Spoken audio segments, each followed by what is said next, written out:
Pour la première fois depuis 15 ans, on va avoir 3 pilotes qui jouent le titre dans la dernière course d'une saison de Formule 1. Après un scénario encore une fois inimaginable au Qatar, la victoire de Verstappen, l'erreur de McLaren, le podium de Sainz et le désastre de Ferrari, on a une fin de saison totalement exceptionnelle et on va peut-être avoir l'un des finales les plus inattendus de cette saison 2025. Comme chaque lundi, après un week-end de course, il est temps de vous installer confortablement et de faire ensemble le récap du Grand Prix du Qatar 2025.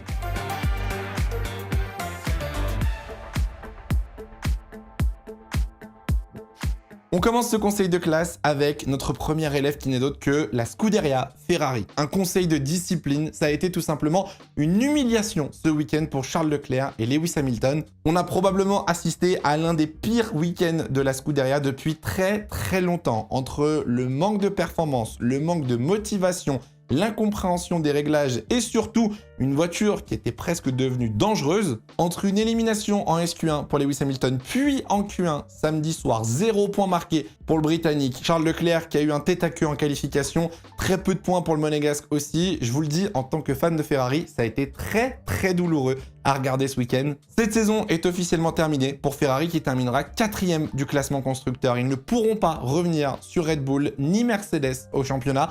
Comme Leclerc l'a dit, c'est pas parce que Ferrari s'est concentré sur 2026 depuis le mois d'avril que la voiture doit manquer de performance, que l'équipe doit être perdue comme elle l'est en ce moment. Il ne reste qu'une course, mais là je vous avoue que c'est ultra décevant de voir Ferrari terminer la saison comme ça quand tu sais qu'il jouait le titre il y a encore 12 mois. Deuxième élève du conseil de classe, Isaac Hadjar. Encouragement pour Isaac qui aurait mérité une meilleure fin de Grand Prix, très clairement, au vu des performances affichées ce week-end. Bon alors, on reparlera bien évidemment de l'annonce qui arrive dans les prochaines heures, les prochains jours, on va dire, concernant Isaac Hadjar. Il a été dans le top 10 durant tout le week-end, que ce soit en sprint, en qualification, en course. Il a montré un rythme très intéressant. Et malheureusement, un petit problème, une pièce s'est détachée de sa voiture qui a causé une crevaison dans les derniers tours du Grand Prix. C'est dommage parce qu'il tenait une magnifique 6e position qui était totalement méritée. Un petit peu frustrant au vu de sa performance, mais au final, quand je vois les réactions de Isaac Hadjar, je trouve qu'il a énormément pris en maturité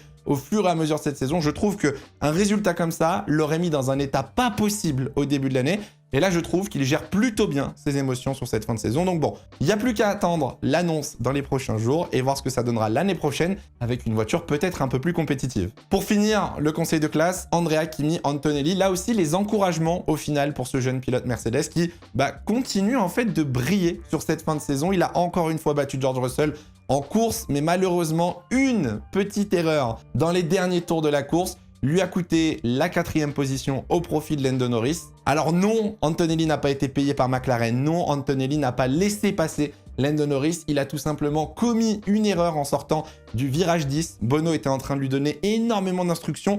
Malheureusement, ça a perturbé le jeune pilote italien qui est parti à la faute. J'ai trouvé ça un petit peu honteux, honnêtement, les retours sur les réseaux sociaux entre insultes, menaces, entre des critiques ultra violentes pour une petite erreur au final qui aurait pu arriver à n'importe qui. Bref, Antonelli a encore une fois fait un excellent week-end. Il finit la saison de la plus belle des manières et j'ai tellement hâte de voir ce que 2026 réserve pour Mercedes et Antonelli parce que là, j'ai l'impression que Antonelli est enfin prêt pour une saison complète.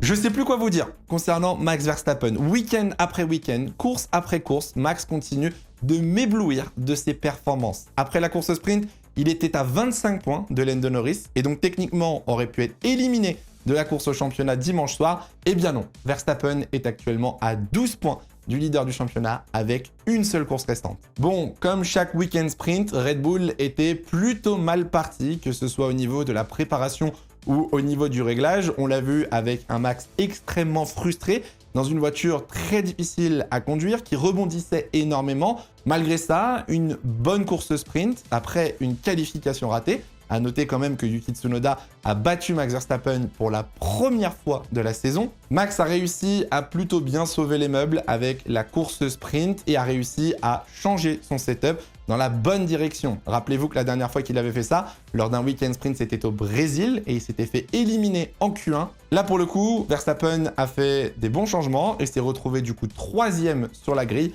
juste derrière les deux McLaren et probablement dans l'une des meilleures positions pour le départ et le premier virage. La suite de l'histoire, vous la connaissez. Max Verstappen a dépassé Lando Norris au premier virage après un excellent départ. La stratégie était idéale et lui a permis de s'imposer avec plus de 10 secondes d'avance, mais derrière, le rythme était impeccable. La gestion des pneus, la gestion du rythme, la gestion du gap, bref, Verstappen a encore une fois produit une performance XXL dans cette fin de saison 2025. Je tenais particulièrement à mentionner une personne, celle qui est montée sur le podium, récupérer le trophée constructeur, c'est Anna Schmitz, la stratège de l'écurie Red Bull qui, encore une fois, nous a pondu une masterclass. C'est probablement l'une, voire la meilleure stratège du paddock en Formule 1. Au moment de faire rentrer Max Verstappen au 7e tour, lorsque les McLaren ont continué sur la piste, le pitbull Red Bull a remis en question la décision de Anna Schmitz, qui était au final la bonne. Elle a été visionnaire, comme elle l'a dit, c'était pour elle la meilleure option à faire. Et derrière, Max Verstappen a pu tout simplement dérouler son plan comme prévu. Sans elle, je pense que Verstappen n'aurait peut-être pas remporté ce Grand Prix, vu que les McLaren étaient un poil plus rapides ce week-end. Maintenant, il va falloir attendre Abu Dhabi. Et Red Bull va devoir tout donner. Comme l'a dit Laurent Mekies, ça risque d'être compliqué de trouver pile poil la fenêtre de performance pour Max Verstappen la semaine prochaine. Yuki Tsunoda, lui, de son côté, a dit qu'il ferait tout pour aider Max Verstappen à remporter un 5e titre de champion du monde. Ça s'annonce quand même compliqué. Verstappen doit battre Lando Norris de 12 points à Abu Dhabi, mais au vu de la fin de saison, j'ai envie de vous dire, pourquoi pas y croire? Alors ça, pour le coup, je ne m'y attendais, mais pas du tout, voir Carlos Sainz monter sur le podium au Qatar. C'est son 2e podium sur cette saison 2025 et ça fait de lui le premier pilote de la décennie chez Williams à enchaîner 2 podiums dans la même saison. Statistique encore plus folle, Carlos Sainz a marqué autant de points que les 2 pilotes Ferrari réunis sur les 3 derniers Grands Prix. Oui, vous ne rêvez pas. La qualification de Carlos était déjà excellente, mais la course n'a été que meilleure. Williams a su être opportuniste, tout simplement, pour profiter de cette safety car et de cet arrêt au stand au 7e tour pour placer Carlos Sainz devant le reste du field. Résultat, Sainz a réussi avec un excellent rythme à créer un écart avec Antonelli et à gérer la dégradation de ses pneus, son rythme tout simplement, et la stratégie a été impeccable pour tenir jusqu'à la fin de la course. Même si Lando Norris est venu l'inquiéter dans les derniers tours, Sainz a su prendre ses responsabilités et demander à son équipe de pouvoir attaquer dans les derniers tours pour s'assurer de terminer sur le podium. La deuxième partie de saison 2025 pour Carlos Sainz, elle est exceptionnelle. Il y a eu un podium à Bakou, il y a eu une 3e place en course sprint au quota, et là de nouveau sur le podium au Qatar, la dynamique elle s'est totalement inversée. Lui qui était en grande difficulté au début de la saison, depuis le summer break, a réussi à reprendre confiance et à reperformer, et ça malheureusement au détriment des performances de Alex Albon. Car oui, aujourd'hui chez Williams, on va pas se mentir, Alex Albon est un petit peu passé dans l'ombre de Carlos Sainz qui est devenu le vrai leader de cette équipe. Avec ce résultat, Williams s'est donc assuré de terminer à la 5e position du classement constructeur, soit son meilleur résultat depuis la saison 2017. Je ne sais pas si vous vous rendez compte vraiment du turnover depuis l'arrivée de James Wolfe en tant que team principal. Il a su reconstruire cette équipe, la refaire fonctionner, la rendre performante, ambitieuse et surtout opportuniste de la moindre occasion. Je ne sais pas si ça continuera comme ça en 2026 pour Williams, mais en tout cas, ça prouve qu'en laissant du temps aux bonnes personnes, au bon endroit, une équipe est capable de se reconstruire et redevenir performante. Au classement constructeur, Williams s'est donc assuré la 5e position, mais je pense que derrière, ça ne va pas trop bouger non plus. Il ne reste qu'une seule course. Racing Bulls est actuellement 6e du championnat, avec Aston Martin à 12 points, Haas à 19 points, et Sauber est encore plus loin à 5 points de l'écurie américaine. Ne jamais dire jamais, honnêtement. Surtout vu cette fin de saison en Formule 1, on peut s'attendre à tout. Mais en tout cas, chapeau bas à Williams qui a fait une saison exemplaire et j'espère voir la même dynamique l'année prochaine, en 2026. On le savait, le pire ennemi de McLaren en 2025, c'est McLaren. Et pourtant, le Qatar était un circuit typé pour cette voiture. Ils étaient les plus rapides, ils étaient les mieux placés. Et pourtant, ce n'est pas McLaren qui repart avec 25 points à la fin du week-end. On va pas se mentir, ça partait pourtant plutôt bien, avec la pole position en qualification sprint, puis la victoire en course sprint de Oscar Piastri, qui d'un seul coup a retrouvé de la performance. Lando Norris termine 3e de la course sprint devant Max Verstappen. Piastri reprend la pole position samedi soir devant son coéquipier. Donc première ligne McLaren, À ce moment-là, on se dit peut-être même que Lando Norris peut devenir champion du monde au Qatar avant même d'aller à Abu Dhabi. Eh bien non, malheureusement, tout ne s'est pas passé comme prévu. McLaren a payé le prix de ses propres règles, les Papaya Rules. On en a parlé toute la saison. On sait qu'elles ont posé des problèmes au fur et à mesure dans cette bataille au championnat pilote. Ce week-end, les Papaya Rules ont coûté une victoire à McLaren directement. Alors, on va essayer de revoir ensemble ce qui s'est passé et comprendre comment McLaren aurait peut-être pu éviter cette erreur et remporter le Grand Prix du Qatar. On est au 7e tour. Nico Hülkenberg tente un dépassement sur Gasly. Les deux pilotes s'accrochent, Nico Hülkenberg abandonne et la safety car est de sortie. Le 7e tour est un tour extrêmement important dans ce Grand Prix pour une raison, la nouvelle règle introduite par la FIA, spécialement pour le Grand Prix du Qatar. Vous le savez sûrement, mais les pilotes n'avaient pas le droit de faire plus de 25 tours avec un même train de pneumatique. Il fallait obligatoirement rentrer au stand après 25 tours d'utilisation d'un pneu, et ça, mine de rien, ça a un petit peu compliqué la stratégie. Le 7e tour, il est clé parce qu'il vous permet de rallonger les deux relais à 25 tours pour rallier l'arrivée sans effectuer un 3e arrêt au stand. Et ça, c'était l'objectif de toutes les équipes de la grille. La safety car est donc de sortie au 7e tour, et donc c'est l'occasion en or pour toutes les écuries de s'arrêter sans perdre du temps, et c'est exactement ce qui s'est passé. Tout le monde est passé au stand, sauf deux pilotes, les pilotes McLaren. Oscar Piastri est resté dehors, Verstappen lui s'est jeté dans la voie des stands, Lando Norris ne s'est pas arrêté non plus, et très rapidement, le Britannique l'a compris. C'était une grave erreur. Il a demandé à la radio s'il ne fallait pas s'arrêter. L'équipe a répondu non, on préfère garder une flexibilité au niveau de la stratégie. Résultat, les deux McLaren sont sur une stratégie décalée et doivent s'arrêter plus tard, au 24e et 25e tour. Sauf que d'ici là, les deux McLaren doivent rattraper le temps que tous les autres pilotes ont réussi à gagner sous safety car. La course avance, Max Verstappen s'arrête au 32e tour comme prévu, les McLaren, elles, s'arrêtent au 42 et 44e tour, mais impossible sur un circuit comme le Qatar de rattraper la Red Bull de Max Verstappen. L'écart est déjà fait. La distance entre Max Verstappen et Oscar Piastri, qui est d'une dizaine de secondes, est exactement le temps que McLaren a perdu sous safety car. Alors, qu'est-ce qui s'est passé? Pourquoi McLaren n'est pas rentré au stand au 7e tour comme les 17 autres pilotes? Est-ce que c'était vraiment une erreur ou tout simplement un pari raté? Vous allez voir que c'est pas si facile et qu'il y a énormément de détails qui rentrent dans l'équation. La première option de McLaren, c'était de faire rentrer les deux voitures en même temps. Oscar Piastri serait ressorti en tête de la course, mais Lando Norris aurait été bloqué sur son pitbox et serait sûrement ressorti dans le trafic en perdant énormément de temps. Honnêtement, au vu du rythme de la McLaren, on pourrait se dire qu'il serait facilement remonté sur le podium, mais quand je vois en fin de course comment il a galéré à dépasser Antonelli et Carlos Sainz, je suis pas si sûr qu'il aurait vraiment réussi à rattraper son retard et remonter sur son coéquipier. La deuxième option, c'était de séparer les stratégies, de faire rentrer une voiture et en laisser une dehors. À ce moment-là, techniquement, tu as forcément une des deux stratégies qui va fonctionner et tu as forcément un des deux pilotes qui va sortir gagnant. Mais tu as aussi un pilote qui va sortir perdant. Et ça, McLaren ne veut pas en entendre parler. La troisième option, c'est celle qui a été choisie pendant le Grand Prix, c'est de ne faire rentrer aucune des deux voitures et respecter les Papaya Rules. Si l'une des deux voitures se fait avoir par la stratégie, alors l'autre ne bénéficie pas de cette erreur. Les deux se retrouvent au même niveau et on garde une équité, une égalité dans les statuts et dans les chances de victoire entre les deux pilotes. Zak Brown et Andrea Stella se sont justifiés après la course en expliquant que c'était une erreur de l'équipe, une erreur de calcul et qu'ils pensaient que beaucoup de pilotes allaient rester en piste. Et ils voulaient donc éviter de se retrouver dans le trafic. Techniquement, l'idée est pas bête, mais sur le papier, ça n'a aucun sens. Lorsque Lando Norris voit Max Verstappen rentrer dans les stands, ça aurait dû être instinctif. McLaren aurait dû séparer ses pilotes, aurait dû offrir la chance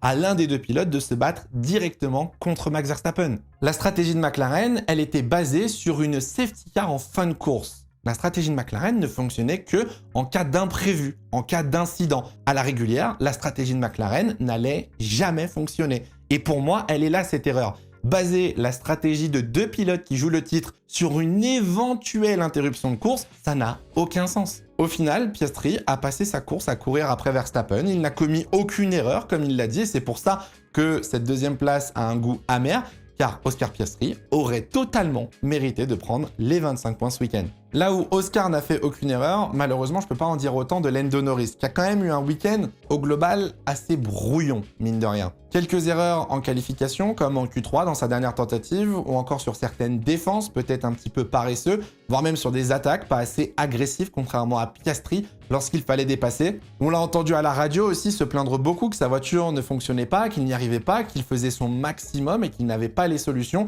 Alors je pense pas que ce soit lié au stress, je pense pas que ce soit lié à la pression du titre, je pense que tout simplement, ça arrive. Voilà, des fois des week-ends où un pilote est un petit peu en dessous en termes de performance. Malheureusement pour Norris, ça tombe à une course de la fin de la saison. Heureusement pour lui, Antonelli s'est raté dans les derniers tours de la course parce que si Norris avait terminé 5e, alors là, je pense que la situation à Abu Dhabi aurait été beaucoup plus délicate et que le titre aurait presque été compromis pour Lando Norris et pour McLaren. Au classement pilote, ils sont donc 3 à jouer le titre la semaine prochaine. Lando Norris est toujours en tête avec 12 points d'avance sur Max Verstappen. Inimaginable de dire ça, mais oui. Piastri, malheureusement, est à 16 points et je pense qu'il l'a bien compris. Ses chances de championnat sont quasiment réduites à 0 et ça se voyait après la course car Piastri était tout simplement dépité. Au final, McLaren s'est tout simplement saboté cette saison parce que oui, au vu de la voiture, pour moi, McLaren aurait dû être champion pilote depuis bien longtemps. Ou alors, le titre aurait dû se jouer entre les deux pilotes McLaren. Mais là, de se dire que Piastri va terminer 3e dans une bataille à 2, pas ça normal. Au final, je trouve que cette fin de saison, elle résume extrêmement bien la citation de Zak Brown il y a quelques semaines. On rappelle, hein, il avait dit qu'il préférait voir Max Verstappen champion plutôt que d'aider l'un de ces deux pilotes. Eh bien, j'ai bien l'impression que c'est exactement le scénario qui est en train de se produire. Mais ça, on le garde pour une vidéo qui sort dans la semaine et on aura l'occasion d'en reparler un petit peu plus en détail. Pour la question du jour, elle est assez logique. On arrive à la toute dernière course de la saison, Grand Prix d'Abu Dhabi. Pour vous, qui sera le champion pilote de cette saison 2025? Max Verstappen, Lando Norris, Oscar Piastri? Je vous laisse me dire dans les commentaires ce que vous en pensez et me faire vos théories pour le Grand Prix d'Abu Dhabi. Bon, il me reste une dernière chance à Abu Dhabi pour essayer de réussir un hydro-prono. Après 23 courses, je n'ai toujours pas réussi à avoir un top 3 dans l'ordre. Certains ont été visionnaires. Je vois Maxime et Galaxy par exemple qui ont réussi à prédire Carlos Sainz sur le podium. Je ne sais pas comment vous avez fait. Bon, personne n'a trouvé le top 3 exact. Je vous rappelle, vous pouvez jouer avec le hashtag hydroprono dans les commentaires. Ce sera le dernier de la saison, donc c'est le moment de briller. Je ne vais pas prendre beaucoup de risques avec une pole position de Lando Norris, mais une victoire de Max Verstappen. Attention, je vois Lando terminer 2e et remporter le titre de champion du monde. On rappelle hein, que très souvent, le vainqueur à Abu Dhabi remporte le titre l'année suivante. Norris avait gagné l'année dernière. Et je vois bien Charles Leclerc terminer sur le podium. Peut-être que je suis délusionnel, mais Ferrari a toujours plutôt bien fonctionné à Abu Dhabi. Donc pourquoi pas essayer de se rattraper des derniers week-ends désastreux. Je vous laisse bien évidemment participer dans les commentaires. On fera le point sur ce dernier hydroprono la semaine prochaine pour le récap d'Abu Dhabi. Les dés sont lancés, les jeux sont faits. Maintenant, il n'y a plus qu'à attendre les dernières séances d'essai, la dernière séance de qualification et la dernière course pour voir qui sera champion. Ce sera aussi la dernière course, n'oubliez pas, de l'ère à effet de sol. Et oui, c'est la fin, mine de rien, d'une ère qui se tourne. Hein. Une nouvelle page commencera en 2026. Activez bien la cloche, abonnez-vous si ce n'est pas encore fait pour les prochaines vidéos qui arrivent cette semaine. Et nous, on se retrouve la semaine prochaine pour le dernier récap de la saison. En attendant, prenez soin de vous, portez-vous bien, c'est le plus important. Ciao, ciao.